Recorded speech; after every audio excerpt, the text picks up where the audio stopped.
dudes that I know that are just like, they're tall and they have that resting bitch face. Yeah. Where it's like, and because of that, people just think like, oh, I don't want to talk to that person. But you go and talk to them and they're the nicest people in the world, you know? Yeah.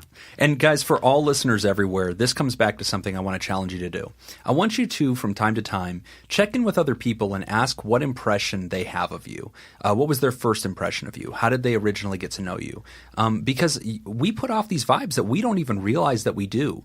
You know, my personal vibe is obnoxious. And so like people's first impression of Jim is he's obnoxious and really narcissistic. And over time they realize, yes, he is those things and he's tolerable in small doses. So it takes time, but I'm self-aware of that. And so like when I'm introducing myself to new people or something, I can kind of control for those factors and intentionally take action to try to make sure I don't come off over the top or whatever. Yeah. And I only have that insight because people have told me and I've asked about it. I remember when I first met you. Yeah. I remember when you left my office. I remember thinking to myself, what an idiot. Did I just buy a used car? Yeah. You know, it's funny because I remember the very first time we ever met, we were in the same office and we had a patient come in that day who was in big trouble for doing something wrong she had relapsed or something to that effect. And I was trying to get therapeutic alliance with her. And so I immediately leapt into this whole, hey, it's not your fault kind of thing. And you were just like looking at me like, what? Like, I'm trying to keep this person in line. Like, they're breaking the rules. And you're coming in here like Johnny Nice Guy, like bad cop, good cop. I don't even know this guy. And I thought about it afterward. I was like, God, I probably should have like gotten to know Nick. Where I just dive in and take control of his client here and excuse them from all culpability. But anyway, also last piece of advice, if you do feel alone, Nick and I are totally willing to travel. If you want to buy our tickets, we will come out to England. I assume you're from England because you refer to it as university. Could be Canada. We will not do that. But if you're in somewhere fun, we're happy to come out and we'll be your friends. Yeah. Then you could be like, oh, these famous podcasters are here. Would you guys like to hang out with me? And then all of your squad will be like, oh my God, yeah, we totally love pod therapy. I can't believe you know those guys. So just know that we're prepared to help out. You know, we remember the small people. So yeah. I'd love to live in a world in which, in which anybody gave a damn. That we are the thing that gets people friends. You guys know Nick and Jim? Well, I mean, they've read my question. But thank you so much for writing, and thank you for whatever country you're from for spreading the good news of pod therapy. Definitely. I hope that more people will from your town. So right back again. Yes, please. Our next question: is my wife obsessed with her phone? Great show, guys. Thanks for everything. So, Time Magazine just released another article related to smartphone use and how it can lead to relationship problems. I agree with the article. I feel like my wife is constantly on her phone. I try to let her be, but sometimes I get jealous and make needy remarks like, "What's on your phone?" or "Who are you texting?" among other things. I have expressed my concern to her, but it seems to annoy her. What are your thoughts about how to address this? Thanks again. Oh, that's a great question. I resent this guy's writing because I am the wife in this one, like how his wife is obsessed. I am totally that guy. Like, oh my gosh, Reddit has ruined me. Like Reddit and Twitter. Like I am, just all day. I'm constantly doing it at the office too. I'm running into Nick's office. I'm like, look at this cat video. And he's like, dude, like I'm talking somebody off the ledge right now. Like this is not the time. And I'm like, okay, but real quick. But it's hard, man, because I get sucked into it, you know, and it's frustrating because my wife will say the same thing to me. She'll be like, hey, you know, you're kind of zombieing out. You're a trans. Be present with us. And it's frustrating because I'm like, yeah, no, I am present with you, but you're watching a show. So why is your screen legitimate and my screen is not? Like I don't choose to follow a storyline over a 30-minute, episode of something. I'm choosing to enjoy these little punctuated, entertainment nodules on Twitter or on Reddit. And sometimes I feel frustrated with that because I'm like, well, if my screen was up on a wall and was, 40 inches, then what I'm doing is fine and I'm present in the room. And so I don't know, I get resentful about it. And she says it to me all the time. Like she doesn't say this insecure stuff of like, what's on your phone? Who are you texting? Which would be like, you're on Reddit. And I can hear it in her voice. Yeah, I am. It's like, or sometimes she'll go, are you doing work stuff? Oh, and I get the work stuff. Yeah. And like, I don't want to lie. So I'm like, no. But then I'm like really resentful.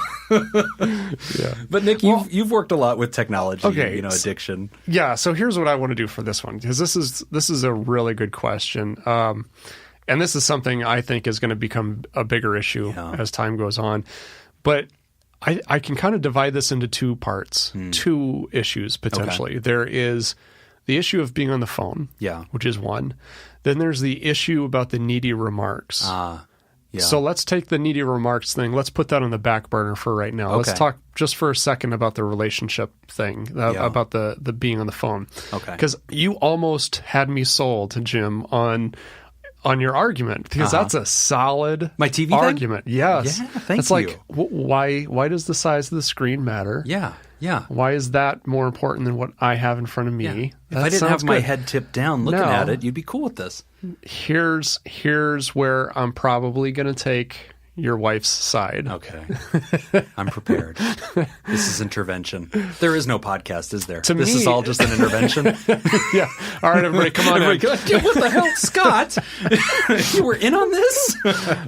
So honestly, I think what this has to do with is it's a connection to another person. Where your argument breaks down is if you're both watching TV, there's still the connection because you're both actively doing the same thing. Right. As opposed to you substitute TV and whatever you're doing for two other activities, that's the same issue. So like, for example, at my house, I may be sitting in the same room as my girlfriend, but maybe I'm practicing piano or I'm playing guitar or I'm doing something like that. Right. And she's off, reading or doing something else.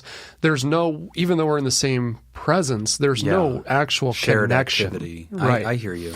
So I think that's kind of what the issue is with the phones, in that when it was just TV, there was still that connectedness because we were doing the same thing. We're both watching Phones have separated it. Right. And so now you do your thing, she does her thing, and there's no real connection. Yeah. So I would say my feedback to this would be to really work on setting some time in your day where you can just have just that connectedness, if that means, having time with no technology or, having a rule that when you eat dinner, there's no technology or something like that. That's actually a really good note. I want to second that. I think that having a tech-free time where we agree, hey, from 5 o'clock to 6:30, we put our phones on the chargers and we don't grab them.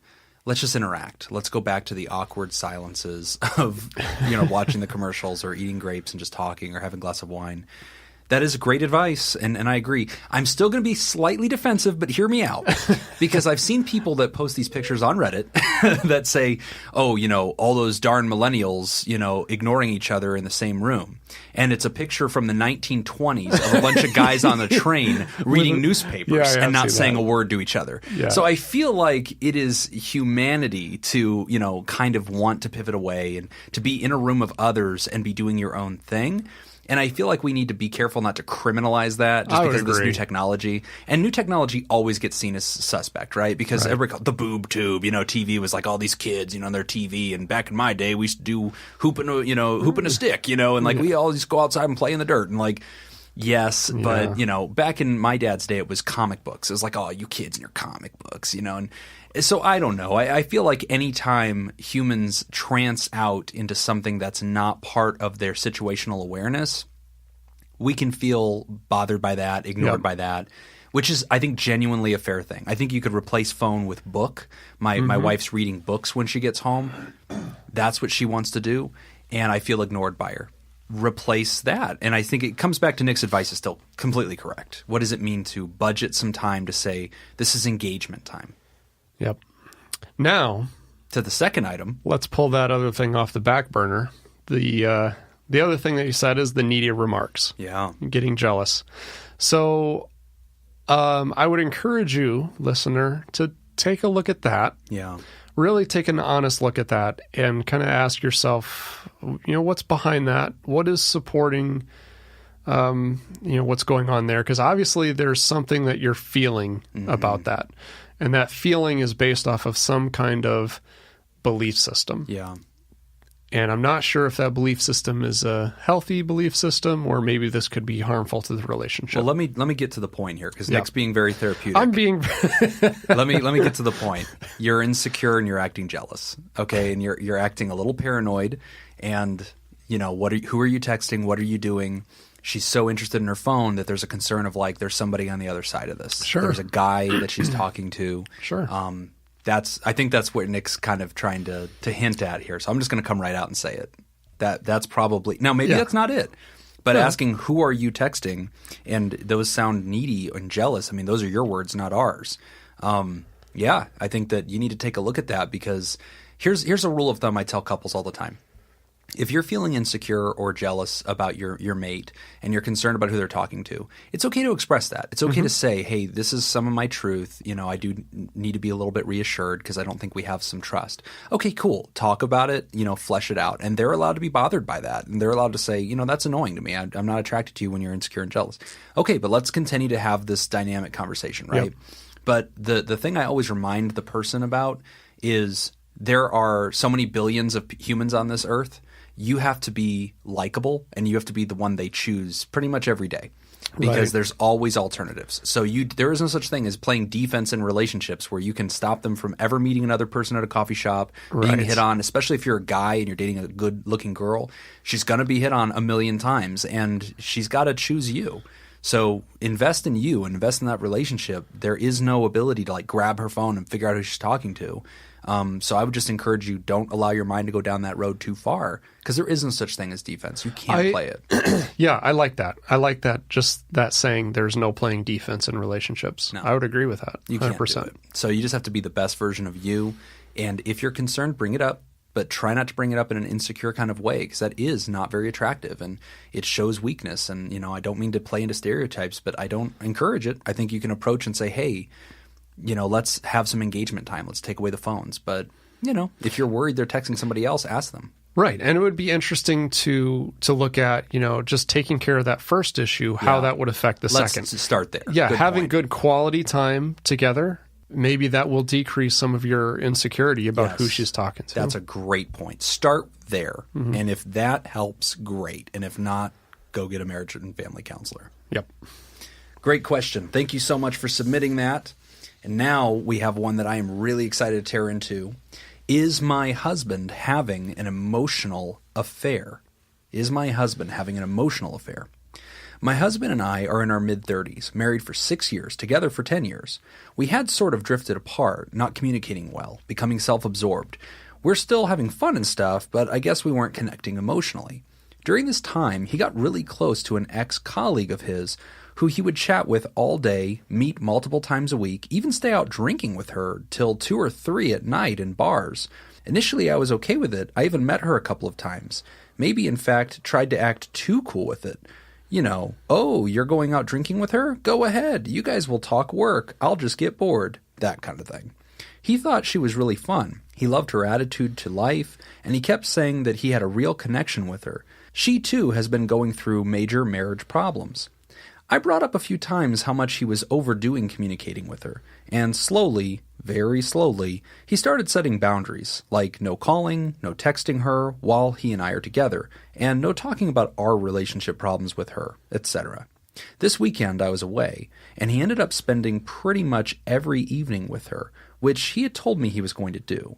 But then on the last day, I was messaging him, and he didn't reply. So I called him at 12 at night, and he was being vague about where he was, and then I realized he was with her at a restaurant. The friend I was traveling with saw me crying, and she threw out the word emotional affair. I looked it up, and it seems like all the classic signs are there, except for maybe the sexual fantasizing and attraction. But now that I think about it, I know that he and she have discussed sexual issues, and things like sexual incompatibility and things that he fantasizes about and would like to try in bed. But he has categorically told me that he does not find her hot or attractive. Is my husband having an emotional affair, or am I overreacting? Wow. Huge. Deep. Great question. Yeah. Real life. Yeah. Excited to address this one. So Nick and I have actually, when we were preparing for this, we were taking a look at it, and we intentionally chose not to even discuss it on the car ride or anything because we wanted to make sure that we both came out just with honest, genuine candid, as possible.